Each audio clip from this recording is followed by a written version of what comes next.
नमस्कार मंडळी, मी राकेश देशमुख. आता मी मध्य रेल्वेतील जे कर्जत रेल्वे स्थानक आहे, त्या कर्जत रेल्वे स्थानकाच्या जे बाजूला ही जी वसाहत आहे त्या वसाहतीमध्ये आहे.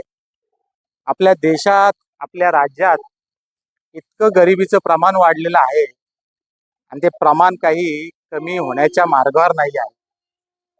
आज गरिबी म्हटलं तर गरिबीमध्ये निरपेक्ष गरिबी, सापेक्ष गरिबी, परिस्थितीजन्य गरिबी, त्याच्यानंतर पिढ्यानपिढ्या आलेली गरिबी, असे गरिबीचे प्रकार आहेत. आणि निश्चितच जेव्हा या वसाहतीमध्ये येतो आपण, त्या वसाहतीतलं बघितलं दृश्य काय, आता जर बघाल तर ही बघा, ही अशी जी गटार आहेत बघा, ही कशी अशी वाहतात. ते बाबा बघा तिथे काय करतात बघा. अशा पद्धतीने ह्या ज्या वसाहतीमध्ये जी लोक राहतात त्यांचं जीवन जगणं म्हणजे आव्हानात्मक तसेच निष्कृष्ट असते. बघितलं तर इथं स्वच्छ पाण्याचा अभाव, राहण्याचा अभाव, अस्वच्छता, अशा अनेक समस्यांनी हा जो परिसर आहे तो ग्रस्त आहे. आज जर बघितलं तर अशा परिस्थितीमध्ये पण जसं आपण बोलतो कोळशातून हिरा जन्माला येतो, तशा ह्या वसाहतीमधून अशी काही मंडळी असतात ते आपलं स्वतःचं अस्तित्व, स्वतःचं कर्तृत्व निर्माण करतात. अशा ह्या मंडळींना गरज आहे तुमच्या आमच्या प्रवाहात घेणं. निश्चितच जेव्हा हे असं दृश्य बघितलं की मनाला वेदना होतात, चिंता वाटते. ह्याही मंडळींचं, ह्याही जी लोक राहतात त्यांचीही भविष्य उज्ज्वल व्हायला पाहिजे. त्याच्यासाठी आपल्याला काय करायला लागेल? त्यासाठी आपल्याला शिक्षण पद्धत, आरोग्य विभाग हे तुम्हाला सक्षम करायला लागेल. एकही मुलगा शिक्षणापासून वंचित राहिला नाही पाहिजे. एकही मुलगा, एकही रुग्ण या वसाहतीमधला आरोग्याविषयी त्याला तक्रारी आल्या तर त्या तपासल्या गेल्या पाहिजेत.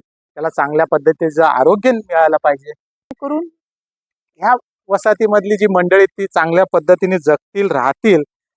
अशाच एक वसाहतीमध्ये मी एका आजीबाईंना भेटायला चाललेलो आहे.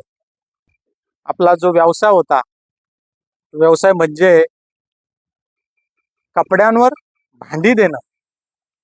म्हणजे जुनी कपडे तुमच्या घरातले असतील त्याच्यावर त्यांच्याकडे असलेली भांडी देणं, असा तो त्यांचा व्यवसाय होता.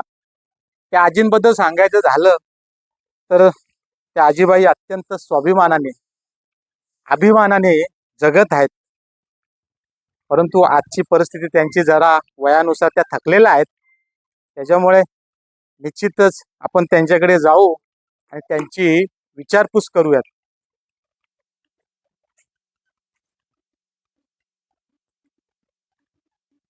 नमस्कार, बरं आहे ना?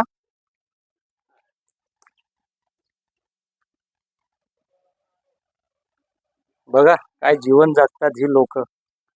आणि जेव्हा देशाचे पंतप्रधान माननीय सन्माननीय नरेंद्र मोदीजी साहेब जेव्हा सांगतात जीवन जगताना काटकसर करा, इंधन बचत करा, LPG बचत करा, कुठे फिरायला जाऊ नका, परंतु ही जर वसाहत बघितल्यानंतर यांना फक्त ज्या मूलभूत गरजा आहेत, अन्न, वस्त्र आणि निवारा, ह्या मूलभूत गरजांसाठीच ही वसाहतली जी लोक आहेत ती झगडत असतात. चला आपण बघूयात.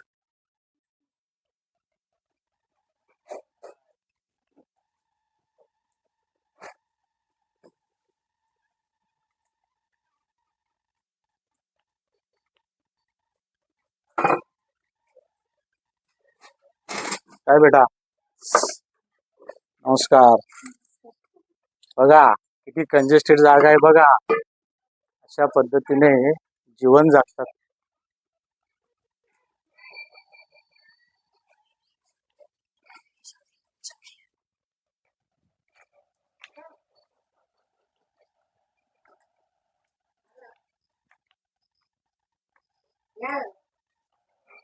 ही बघा आजीबाई, जरा घ्या कॅमेरा ना इकडे पुढे.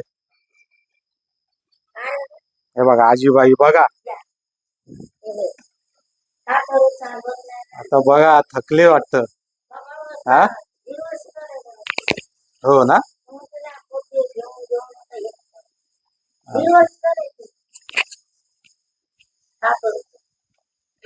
राहू दे, राहू दे, राहू दे. आणि स्वाभिमान, अभिमानाने त्या राहिलेल्या आहेत. मी आजही बघतो त्याला. आज जरा थकलेला आहे. इथंच राहते ना मी. माय पण बावलं तुम्ही का करू काय काय जाऊते, काय झालं? का पात्र आडवता ना. चालून चालून मी हाड सरतो.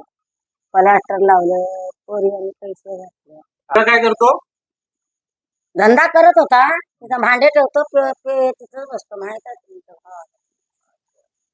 नातू आहे का? नातू हा एवढा त्याच्या आयुष्य तुला कसं काय उदरनिर्वाह, कसं काय, पैसे कुठून येतात मग आता?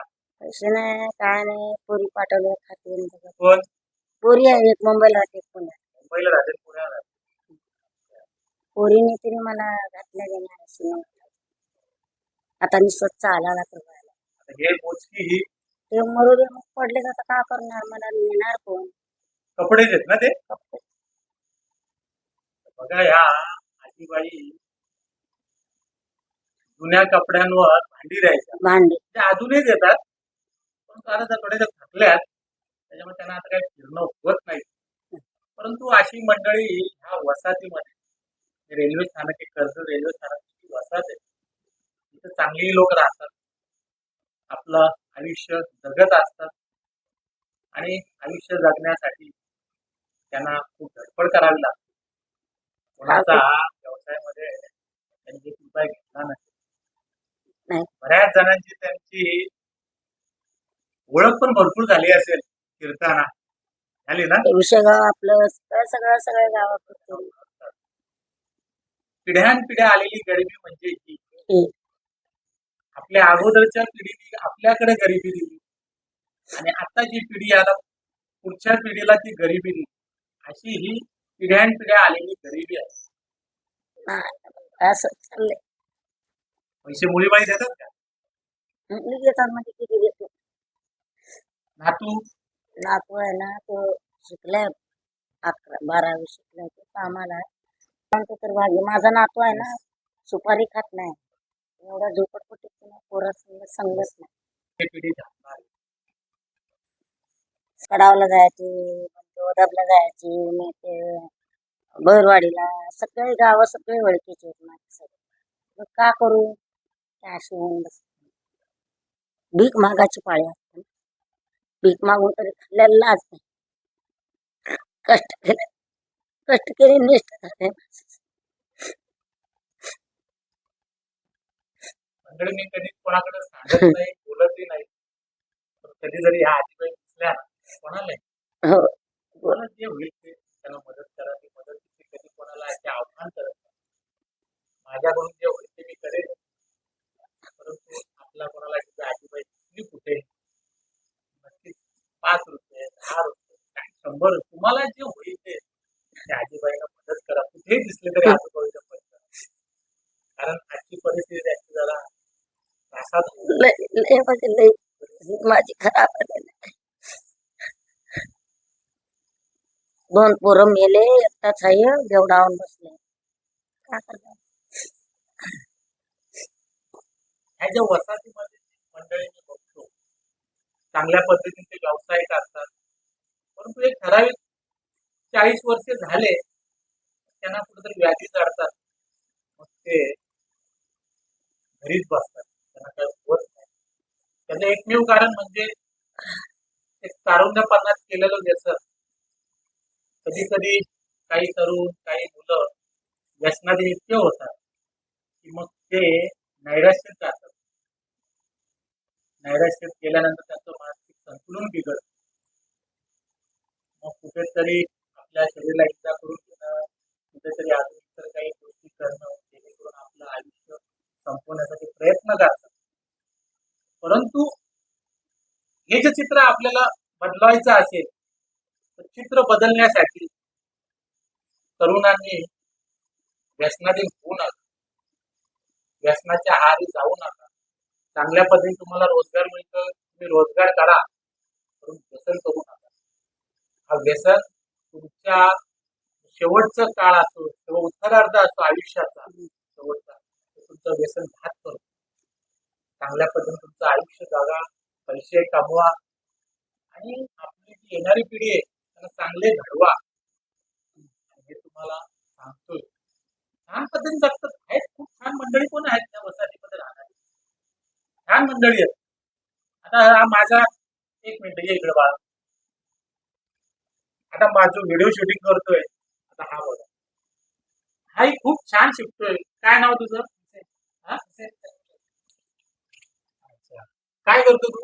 एमकॉम झालंय. हा? शिक्षण झालंय एमकॉम. एमकॉम झालं. तू कुठे राहतो? क्रांतीनगर विसेवर रोड. शिक्षण करता करता काम करतोय. आणि खरंच असं जर बघितलं का आनंद वाटतो आणि त्याच्या स्वतःच्या आयुष्यासाठी ही चांगली गोष्ट आहे. ते प्रेमा खातर मी देत आहे. आजींविषयी माझ्या असलेल्या भावना त्या खूप प्रेमळ आहेत. त्याच्यामुळे ह्याचं मोल नाही आहे, परंतु एक प्रेमा खातर आजीबाईंना देत आहे.